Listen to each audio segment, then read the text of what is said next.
Was Rem Koolhaas's Seattle Central Library an inevitable building given Seattle's grunge music movement? Coming up on Architecture Codex. Architecture Codex. If you want to see more, like, comment, share, and most importantly, subscribe.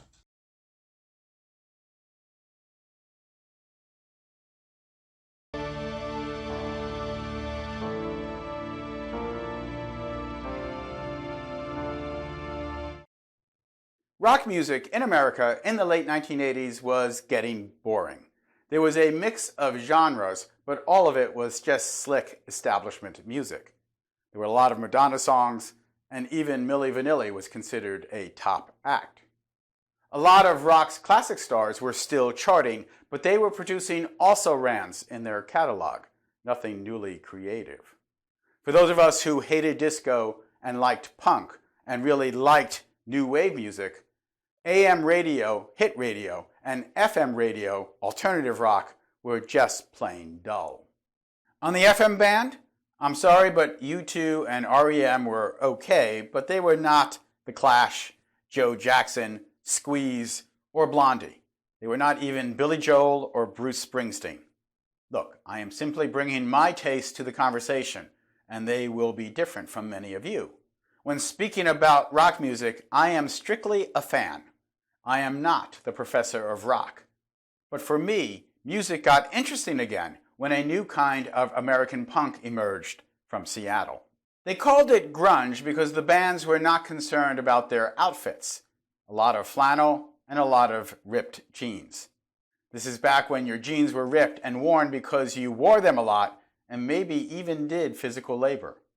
I still find people who buy ripped jeans to be pretenders. But the music was energetic, with an underlying anger and angst. Bands like Soundgarden and Alice in Chains got signed to major record labels. But 1991's hit, Smells Like Teen Spirit by Nirvana, was the breakthrough moment for much of America.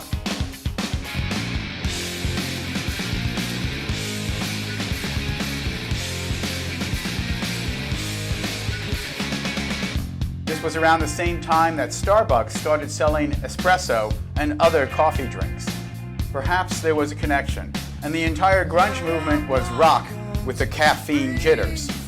Although it appears that pills and heroin seem to play a bigger part.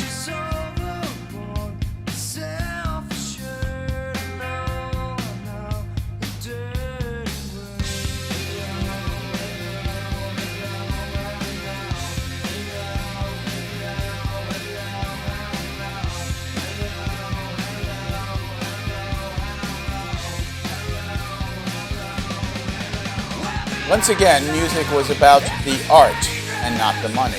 Once again, it was not about getting along with everyone else, but being yourself. The music said it was okay if you were not happy and productive all the time.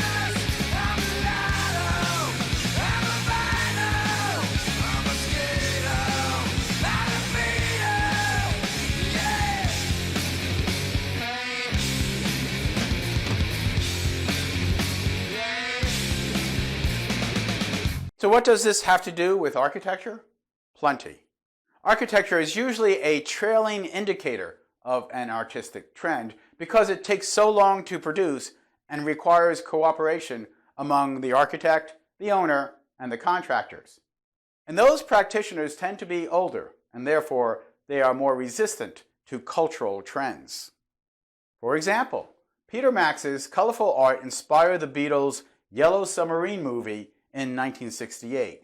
And by the 1970s, orange and avocado and other bright colors were big in the architectural movement.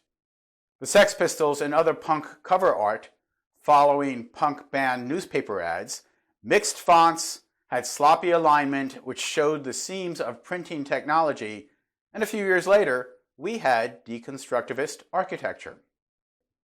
In 1991, we saw Nirvana's most famous album cover for Nevermind. It is still an iconic image. It shows a baby in water. Is the baby floating or sinking? It induces some anxiety. Somebody help that baby! But we can see why the baby is in the water. It is pursuing a dollar, baited on a hook. So did grunge music influence Rem Koolhaas's design for the Seattle Central Library? Grunge music is hard to ignore, disruptive, invokes anxieties, and was influenced by heavy metal. You can say the same thing about the library. It is hard to ignore. It is disruptive of the normal glass box rectilinearity of the city. It is so poor in its wayfinding, inside and out, that it invokes anxieties. And it is held up by heavy metal beams. Too simplistic? Let's look further. At the end of the grunge decade, Rem Koolhaas was awarded the commission along with Joshua Prince Ramos, both of the Dutch firm OMA, which at the time also featured Bjarke Ingels. The Seattle firm LMN would be the architect of record. I cannot determine how much real architecture Koolhaas did and how much LMN had to do to turn napkin sketches and esoteric models into architecture reality. Was Rem really the architect, or merely the front man on the mic moaning lyrics while the band behind him played the real music? Maybe you know more. Feel free to comment. At the time, the very concept of library was being attacked.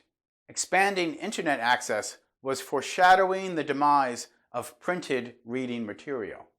So it would be expected that the library would be very different from a traditional library. Most people falsely assume that a library is where books are stored, but that could be a warehouse. A library is where people access information, and that information can be printed or it can be virtual. Koolhaas said he wanted the library to be a place where you could still smell the books, but also hear the clicking of computer keyboards. There would be some 400 personal computers in this library. It is amazing how much Cat5, Cat6, and Cat6e wiring we ran in buildings in the 1980s and 90s because wireless internet and smartphones seem so far into the future. The solution was the book spiral, theoretically a band of books that screws its way up the central form, theoretically a mixture of stable forms and unstable forms. This is esoteric and does not manifest itself in a literal spiral.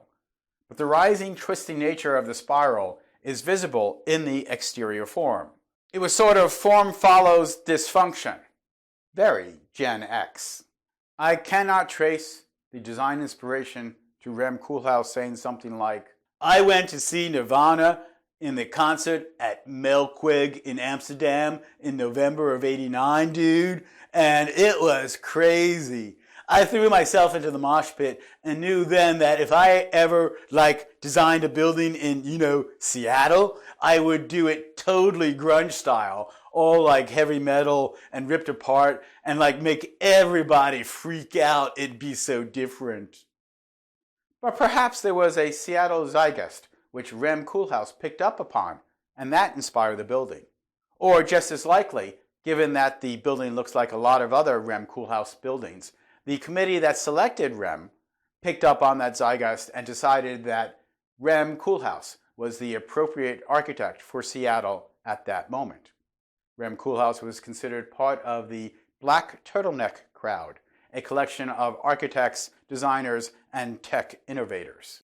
The Koolhaas Library replaced the 1960s Modernist Library by Blinden and Wright with Decker, Christensen, and Kitchen, which replaced the original Carnegie Library, built in 1906, designed by architect Peter J. Weber. They were all admirable in their time, and it is a shame they were so quickly discarded. Libraries, like stadiums, seem to have a 50-year shelf life. When Koolhaas's building premiered, the building was widely heralded. There were the usual social critics who said the money could have been better spent on social programs for the homeless, or perhaps even better signage inside the building. They said the building sealed itself off from the community. But Architecture Records said it succeeded in, quote, uniting of hip with pragmatic, end quote. Hip is a word used by people who are out of touch so that they can pretend they are in touch. Herbert Munchgap, writing for the New York Times, called it, quote, the most exciting building it has been my honor to review, end quote. The Seattle Times called Cool House, quote, sexy, jet-setting, international designers about whom civic boosters dream and major magazines write, end quote. And when it comes to PR, I admit, Rem Koolhaas is probably the best name in architecture. Paul Goldberger, when he was also writing for the New York Times, anointed it, quote, the most important new library to be built in a generation and the most exhilarating, end quote. While most people report that the interior wayfinding was found to be confusing, most of the 2 million people a year who visit don't seem to mind. People like the chartreuse escalators.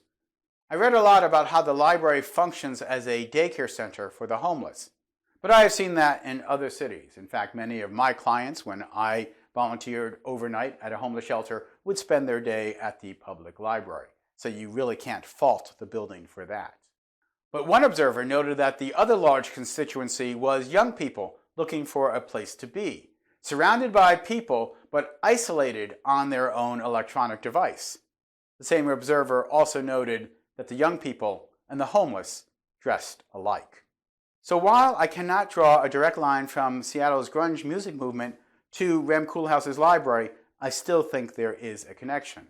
It has an attitudinal similarity which is observed by both admirers and critics of the building.